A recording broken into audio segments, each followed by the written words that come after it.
Finally ગુજરાતની match આવી ગઈ છે. It's time for Gujarat Titans versus Rajasthan Royals. ગઈકાલે સુપર સન્ડેમાં રમાયેલી બંને મેચોમાં આરસીબી અને મુંબઈ ઇન્ડિયન્સનો દબદબો જોવા મળ્યો હતો. દિલ્હીને હરાવીને આરસીબીની ટીમ પોઈન્ટ્સ ટેબલમાં પહેલા નંબર ઉપર પહોંચી ગઈ છે. તો બીજી બાજુ 5 સતત બેક ટુ બેક મેચો જીતીને મુંબઈ ઇન્ડિયન્સની ટીમ પણ પોઈન્ટ્સ ટેબલમાં ત્રીજા નંબરે આવી ગઈ છે. શું આજે ગુજરાત ટાઇટન્સની ટીમ ફરી એક વખત ટોપ ઉપર આવી જશે? કેમ ગુજરાતની ટીમ માટે આ મેચ જીતવી ખૂબ જ જરૂરી છે? ગુજરાત ટાઇટન્સની પ્લેઇંગ 11 કેવી રહેવાની? ભાઈ ઓરેન્જ કેપ અને પર્પલ કેપ આ બંનેમાં આરસીબીના પ્લેયર્સ આવી ગયા છે. ગઈકાલના ગીવ અવેનું વિનર કોણ બન્યું છે? આજે પણ તમે બે સિમ્પલ સવાલોના જવાબ આપીને 1000 યુપીઆઈ જીતી શકો છો. તો ચલો ફટાફટ વિડીયો ચાલુ કરીએ. એની પહેલા જો તમે હજુ સુધી આ ચેનલને સબસ્ક્રાઇબ નથી કરી તો ભાઈ અત્યારે નીચે આપેલા લાલ બટન ઉપર ક્લિક કરીને આપણી ચેનલને સબસ્ક્રાઇબ કરી દેજો. કારણ કે હું આઈપીએલ ને લગતા આ જ પ્રકારના ઇન્ટરેસ્ટિંગ વિડીયોઝ ડેઈલી આપણી ગુજરાતી ભાષામાં બનાવતો હોઉં છું. આઈપીએલ ની સુપરફાસ્ટ અપડેટ્સ, ફેન્ટાસી ઓફર્સ અને લાઈવ મેચના સ્કોર જોવા માટે ભૂલ્યા વગર આપણી ટેલિગ્રામ ચેનલ પણ ખાસ જોઈન કરી લેજો. નીચે ડિસ્ક્રિપ્શન બોક્સમાં મેં લિંક આપેલી છે. હેલો ફ્રેન્ડ્સ, તમે જોઈ રહ્યા છો આઈપીએલ ની વાતો વિથ ઈશાન જોશી. કેમ છો ભાઈ?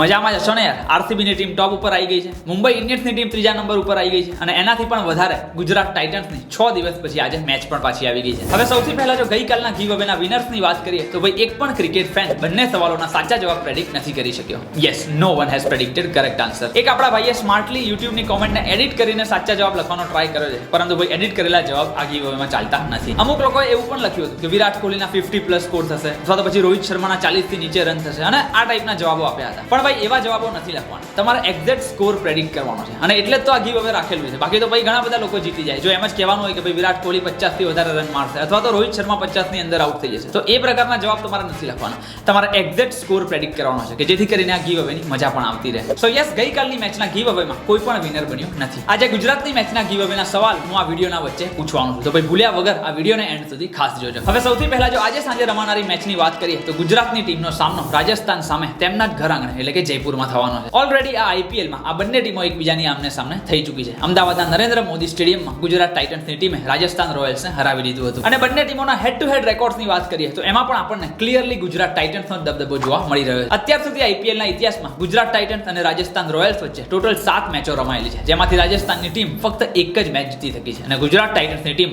6 મેચો જીતી ગઈ છે. અત્યારે આઈપીએલ 2025માં કરંટ ફોર્મની વાત કરીએ તો પણ આ બંને ટીમો વચ્ચે આસમાન જમીનનો ફરક દેખાઈ રહ્યો છે. રાજસ્થાન રોયલ્સની ટીમ ઓલરેડી પ્લેઓફની બહાર ફેંકાઈ ગઈ છે, જ્યારે ગુજરાત ટાઇટન્સની ટીમ પ્લેઓફમાં પહોંચવાથી ફક્ત 2 જ જીત દૂર છે. બંને ટીમોની સ્ટ્રેન્થ અને વીકનેસની વાત કરીએ તો ભાઈ સૌથી પહેલા તો ગુજરાત ટાઇટન્સની ટીમનો ટોપ ઓર્ડર અને બોલિંગ આ બંને ડિપાર્ટમેન્ટ એકદમ ફોર્મમાં ચાલી રહ્યા છે. શુભમન ગિલ, સાઈ સુદર્શન અને જોસ બટલર આ ત્રણેય ક્વોલિટી બેટ્સમેનો ભેગા થઈને ગુજરાત ટાઇટન્સને મોટા ભાગની મેચો જીતાડી રહ્યા છે. ત્રણેય બેટ્સમેનોને એક સાથે સસ્તામાં આઉટ કરી દેવા એ સામેવાળી ટીમ માટે એક મોટા ટાસ્ક જેવું લાગી રહ્યું છે. અને ખાલી બેટિંગ જ નહીં, બોલિંગમાં પણ આપણને પ્રસિદ્ધ કૃષ્ણા, ડીએસપી સિરાજ અને સાઈ કિશોર આ ત્રણેય સુપરસ્ટાર ભેગા થઈને સામેવાળી બધી ટીમોને ઘૂંટડીએ પાડી રહ્યા છે.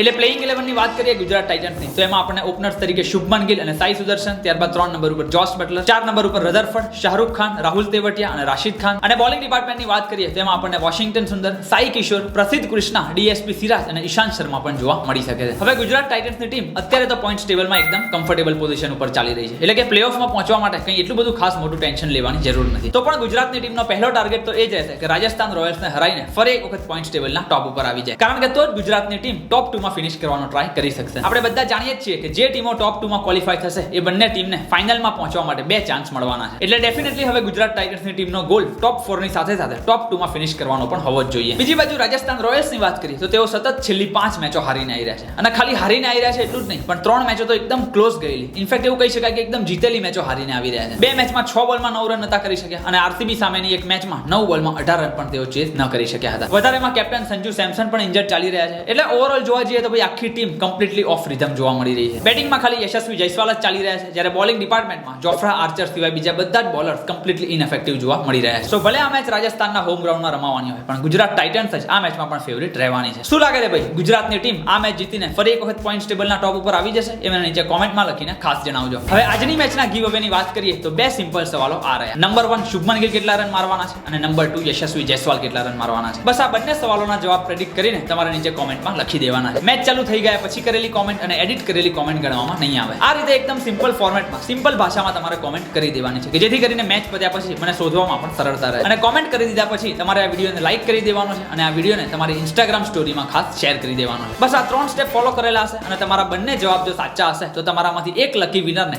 1000 ડાયરેક્ટ યુપીઆઈ મળી જવાના છે. હવે ગુજરાત અને રાજસ્થાન વચ્ચે આજે રમાનારી મેચ માટે મારી વિઝન 11 ની ટીમ કંઈક આવી બની છે. કેપ્ટન વાઇસ કેપ્ટન કોણ હશે અને ફાઇનલ ટીમ કેવી હશે એ હું ટોસ પડ્યા પછી આપણી ટેલિગ્રામ ચેનલમાં ડિસ્ક્રિપ્શનમાં મૂકી દેતો હોઉં છું. તો ભૂલ્યા વગર આપણી ટેલિગ્રામ ચેનલ પણ ખાસ જોઈન કરી લેજો. જો તમે હજુ પણ વિઝન 11 એપ્લિકેશન ડાઉનલોડ નથી કરી તો ભાઈ કરી લો યાર. દરરોજ 1 લાખ રૂપિયાનું કોન્ટેસ્ટ ફ્રીમાં રમવા મળે છે. યસ, બિલકુલ ફ્રીમાં. અને એટલું જ નહીં, નવા યુઝર્સ તો ફક્ત 1 જ રૂપિયામાં 2 કરોડનું મેગા કોન્ટેસ્ટ પણ જોઈન કરી શકે છે. તો ફટાફટ નીચે આપેલી લિંક ઉપર ક્લિક કરીને વિઝન 11 એપ્લિકેશન ડાઉનલોડ કરી દેજો અને આજે સાંજે રમાનારી મેચ માટે આ બંને કોન્ટેસ્ટ ખાસ જોઈન કરી લેજો. હવે ગઈકાલે સુપર સન્ડેના દિવસે રમાયેલી મેચોની વાત કરીએ તો ભાઈ પહેલી મેચમાં તો આપણને કાયદેસર મુંબઈ ઇન્ડિયન્સનો દબદબો જોવા મળ્યો હતો. ભાઈ મુંબઈ ઇન્ડિયન્સ યાર, વોટ અ કમબેક. પહેલી 4 મેચમાં આ ટીમ ફક્ત એક જ મેચ જીતી શકી હતી, પરંતુ ત્યારબાદ બેક ટુ બેક સતત 5 મેચો જીતીને હવે મુંબઈ ઇન્ડિયન્સની ટીમ પોઈન્ટ્સ ટેબલમાં 3જા નંબર ઉપર પહોંચી ગઈ છે. લખનઉની ટીમે વાનખેડે સ્ટેડિયમમાં મુંબઈ સામે પહેલા ટોસ જીતીને બોલિંગ કરવાનો નિર્ણય કર્યો હતો અને બસ ભાઈ એ જ તો જોઈતું હતું મુંબઈ ઇન્ડિયન્સના બેટ્સમેનોને. રાયન રિકલ્ટન હોય, રોહિત શર્મા હોય કે પછી સૂર્યકુમાર યાદવ, મુંબઈ ઇન્ડિયન્સના બધા ટોપના બેટ્સમેનોએ લખનઉના બોલર્સની ચારે બાજુ ધોલાઈ કરી હતી. 20 ઓવરમાં મુંબઈની ટીમે વાનખેડે સ્ટેડિયમમાં 215 રન ફટકારી દીધા હતા. ભાઈ સૂર્યકુમાર યાદવના T20 ક્રિકેટમાં હાલની તારીખમાં પણ કોઈ પણ બેટ્સમેન બીટ કરી શકે તેવું નથી. He is still the number 1 T20 batsman. ફરી એક વખત આજે લખનઉ સામે પણ સૂર્યકુમાર યાદવની તાબડતોડ 50 જોવા મળી ગઈ હતી. હવે મુંબઈની ટીમનો સ્કોર જ્યારે 200 ઉપર નીકળી ગયો ત્યારે જ ખબર પડી ગઈ હતી કે લખનઉની ટીમના હાથમાંથી આ મેચ નીકળી ગઈ છે. કારણ કે લખનઉની ટીમનો મિડલ ઓર્ડર ફોર્મમાં નથી અને મુંબઈ પાસે ક્વોલિટી બોલર્સ પણ હતા. અને ભાઈ થયું પણ કંઈક એવું છે. જસપ્રીત બુમરાહ અને ટ્રેન્ટ બોલ્ટના તરખાટ સામે લખનઉ સુપર જાયન્ટ્સની ટીમ ફક્ત 161 રનના સ્કોર ઉપર જ ઓલ આઉટ થઈ ગઈ હતી. ઇનફેક્ટ વિલ જેક્સે પણ 2 ઇમ્પોર્ટન્ટ વિકેટ લીધી હતી.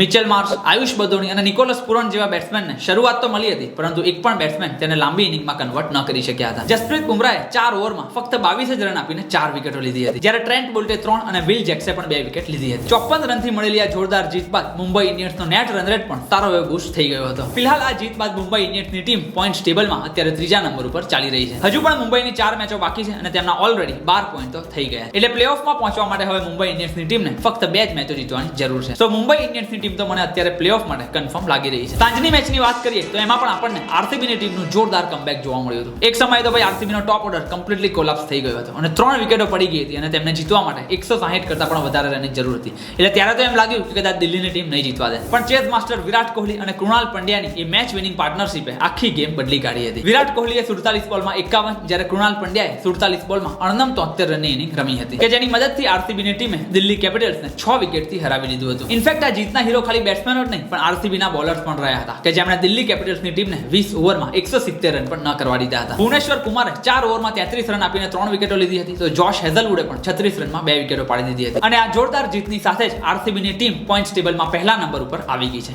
Yes, RCB on top. અને એટલું જ નહીં, વિરાટ કોહલી ઓરેન્જ કેપમાં અને જોશ હેઝલવુડ પર્પલ કેપમાં પણ પહેલા નંબર ઉપર આવી ગયા છે. એટલે પોઈન્ટ્સ ટેબલ હોય, ઓરેન્જ કેપ હોય કે પછી પર્પલ કેપ, ત્રણેય વસ્તુઓમાં અત્યારે આરસીબીનો દબદબો જોવા મળી રહ્યો છે. જો કે ભાઈ આજે સાંજે ગુજરાતની મેચ છે અને આ ત્રણેય વસ્તુઓ આરસીબી પાસેથી ગુજરાતની ટીમ છીનવી શકે છે. જો ગુજરાત ટાઇટન્સની ટીમ આ મેચ જીતી જાય, સાઈ સુદર્શન 26 રન ફટકારી દે અને પ્રસિદ્ધ કૃષ્ણા પણ 2-3 વિકેટો લઈ લે, શું લાગે છે ભાઈ ગુજરાતની ટીમ ફરી એક વખત ટોપ ઉપર આવી જશે? એ મને નીચે કોમેન્ટમાં લખીને ખાસ જણાવજો. બસ તો that's it for this particular video. આજના ગીવઅવેના સવાલો જો ફરી એક વખત યાદ કરાવી દઉં તો તમારે શુભમન ગિલ અને યશસ્વી જયસ્વાલના રન પ્રેડિક્ટ કરીને સિમ્પલી નીચે કોમેન્ટમાં લખી દેવાના છે. સાથે જ આ વિડિયોને લાઈક કરી દેવાનો છે અને તમારી ઇન્સ્ટાગ્રામ સ્ટોરીમાં એને શેર કરી દેવાનો છે. એક લકી વિનરને 1000 ડાયરેક્ટ યુપીઆઈ અને નેક્સ્ટ વિડિયોમાં શાઉટ આઉટ પણ મળી જવાનું. વિઝન 11 અને ટેલિગ્રામની લિંક મેં નીચે આપેલી છે, તો ભૂલ્યા વગર ડાઉનલોડ કરી લેજો. બાકી આઈપીએલ ને લગતા આવા જ ઇન્ટરેસ્ટિંગ વિડિયો દરરોજ આપણી ગુજરાતી ભાષામાં જોવા માટે આ ચેનલને ખાસ સબસ્ક્રાઇબ કરી લેજો.